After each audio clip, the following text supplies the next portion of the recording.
বছর আগে মনুষ্য বসতি গড়ে উঠলেও এই চরাঞ্চলে মসজিদের মিনার থেকে আজানের শব্দ পৌঁছায়নি কারো ঘরে।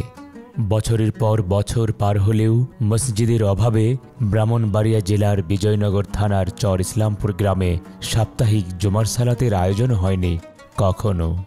2000 সন থেকে এই মসজিদ, কিন্তু মসজিদটাকে এখন পর্যন্ত আমরা কমপ্লিট করতে পারি নাই। কোনো বিদেশি অনুদানও আমরা পাই নাই।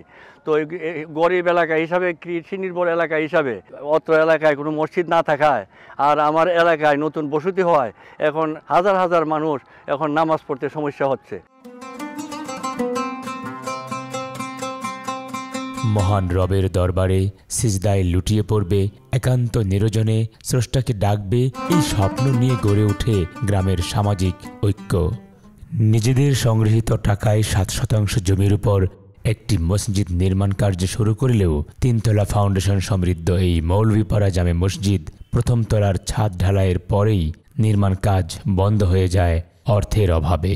দারিদ্রতার সীমায় বসবাসরত মানুষগুলোর পক্ষে অসম্ভব হয়ে দাঁড়িয়েছে এই মসজিদ নির্মাণের অবশিষ্ট খরচ বহন করা। তাই তো আকুলভাবে আবেদন জানিয়েছে কোনো সহৃদয়বান ব্যক্তি বা সংস্থার প্রতি।